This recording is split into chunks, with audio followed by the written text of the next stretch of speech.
dinamika Partai Amanat Nasional konteks legislatif daerah di Sulawesi Tenggara menunjukkan tren peningkatan dominasi kekuatan politik yang terus mengalami peningkatan dari pemilu ke pemilu.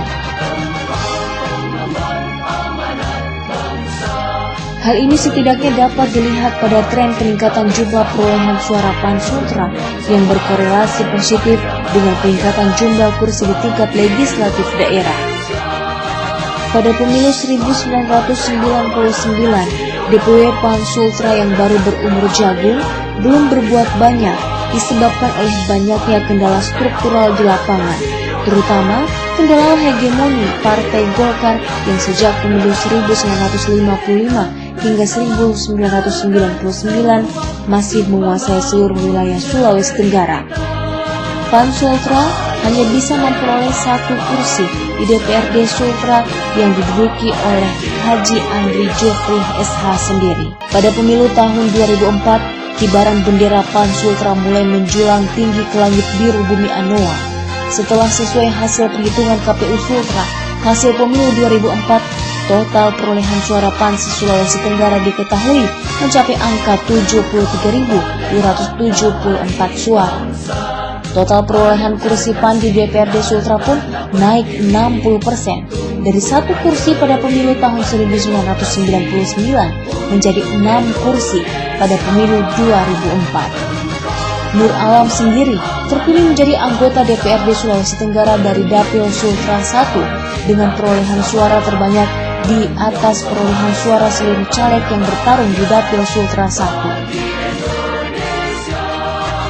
Selain berhasil meraih 1 kursi di DPR RI, hasil pemilu tahun 2004 juga peningkatan perolehan kursi PAN di tingkat legislatif kabupaten kota se-Sulawesi Tenggara. Para ketua DPD PAN se-Sulawesi Tenggara pun berhasil menempati jabatan-jabatan strategis di DPRD kabupaten kota setempat, seperti Ketua DPD PAN Kolaka menjadi Wakil Ketua DPRD Kolaka, Ketua DPD PAN Komsel menjadi Wakil Ketua DPRD Komsel, Ketua DPD PAN Bau-Bau menjadi Wakil Ketua DPRD Bau-Bau, dan Ketua DPD PAN Munda menjadi Wakil Ketua DPRD Munda. Nur Alam sendiri dengan bekal perolehan 6 kursi berhasil meraih posisi Wakil Ketua DPRD Sulawesi Tenggara. Alhamdulillah, dalam pemilu 2004 yang lalu, Partai Amanat Nasional telah menelurkan anggota legislatifnya sebanyak 37 di kabupaten kota dan 6 di Provinsi Tenggara. Dan alhamdulillah menelurkan 1 anggota DPR Republik Indonesia, yaitu saudaraku Arba Papua. Ini adalah merupakan prestasi yang terukur. Namun karena terukurnya prestasi ini, kita tidak boleh lengah berdiam diri untuk terus terlena dengan perolehan tersebut. Berbekal semua fakta yang telah dilakukan oleh saudara kita Haji Nur Alam, maka tanggal 23 Oktober tahun 2005, pengurus DPD Kabupaten Kota di seluruh Sulawesi Tenggara menghasilkan kesepakatan yang terangkum dalam deklarasi Raja Wali di Bau-Bau. Semuanya sepakat mengusung kembali Bapak Haji Nur Alam untuk kembali menahkodai Partai Amanat Nasional Sulawesi Tenggara. Keberhasilan memimpin PAN Sulawesi Tenggara itu mendapat pengakuan saat Muswil 2 PAN Sultra digelar tahun 2005. Peserta secara aklamasi memilih Haji Nur Alam SE sebagai Ketua Umum PAN Sultra dan juga mempersiapkannya menjadi calon gubernur pada pemilu kada Sultra tahun 2007.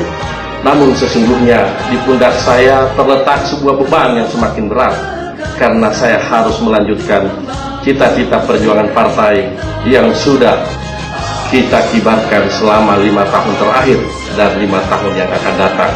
Tapi kemudian kalau insya Allah saya menjadi gubernur Sulawesi Tenggara, maka saya adalah milik seluruh rakyat Sulawesi Tenggara. Meski partai ini baru berusia 9 tahun di bawah kepemimpinan Nur Alam, PAN tampil menjadi pemenang kedua di bumi Anoa. Hasil pemilu legislatif tahun 2014 menempatkan Partai Amanat Nasional sebagai partai pemenang pemilu di Sulawesi Tenggara dengan mengantongi 271.231 suara. Kondisi ini yang menjadi pertama dalam sejarah politik di Sulawesi Tenggara, di mana didominasi Partai Golkar sejak 49 tahun terakhir. yakni sejak pemilu tahun 1955 berhasil ditumbangkan oleh Partai Amanat Nasional Sultra. Ketokohan dan kapasitas Nur Alam yang begitu menonjol di Sulawesi Tenggara selama ini dapat membawa PAN menjadi partai pemenang di bumi Anwar. Tidak hanya harapan dan keinginan yang menjadi cerita di warung-warung kopi, Haji Nur Alam memiliki tangan dingin lewat kemampuannya dalam membangun Sulawesi Tenggara. Alhamdulillah, dengan ridho Allah Subhanahu wa Ta'ala dan dengan kerja keras kita semua, pembangunan demokrasi di Sulawesi Tenggara berjalan relatif baik. Dalam 8 tahun terakhir, kita telah melakukan pemilu secara teratur dan damai, baik pemilihan gubernur, pemilihan bupati, wali kota, pemilihan anggota legislatif, dan dalam 8 tahun terakhir, kita telah 2 kali mengalami pergantian pemerintah secara konstitusional dan damai. Generasi kita juga telah mengukir sejarah. Dalam beberapa tahun ini, untuk pertama kalinya, seluruh pemimpin daerah dari gubernur, bupati, wali kota, dan anggota DPRD telah dipilih langsung oleh rakyat. Ini telah mengubah total budaya dan dinamika politik Sulawesi Tenggara. Kita bersyukur, transformasi besar ini dapat kita capai secara damai tanpa gejolak politik yang sangat mengganggu stabilitas daerah.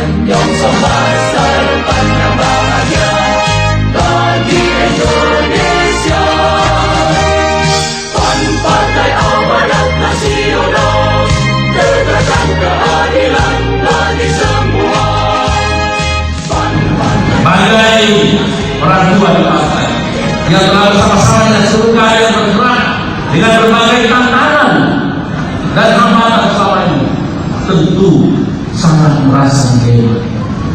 Di satu sisi ada saudara-saudara kader yang masih menghendaki untuk saya tetap bersama-sama dengan saudara-saudaraku di dalam pemilihan wilayah. Tapi ada juga di satu sisi saudara-saudaraku yang menghendaki adanya kaderisasi. Kedua-duanya tidak saya salahkan karena kedua-duanya benar. Tapi buat saya bukan soal suksesi yang saya pikirkan. Yang saya pikirkan adalah bagaimana kerukunan kita tetap terjaga agar kekokohan Partai Amanat Nasional sekarang dan yang akan datang akan tetap tangguh menunjukkan dirinya sebagai partai sejati yang tangguh dan selalu mendapatkan kepercayaan internasional. Kita tidak sekedar mengungkapkan retorika dalam berbagai pidato kita selama 17 tahun, tapi kita sudah membuktikan. Saya dan Pak Saudara Ketua DPW dan Ketua DPP Partai Amanat Nasional dalam waktu 2 tahun lagi akan mengakhiri jabatan sebagai gubernur dan wakil gubernur Sulawesi Tenggara. Sudah siapkah kader-kader PAN untuk mengusung salah satu kader terbaik kita dan menjamin bahwa dia akan menggantikan PAN? Sebuah pertanyaan besar, ya jawabannya harus mulai kita perhitungkan dari mulai muslim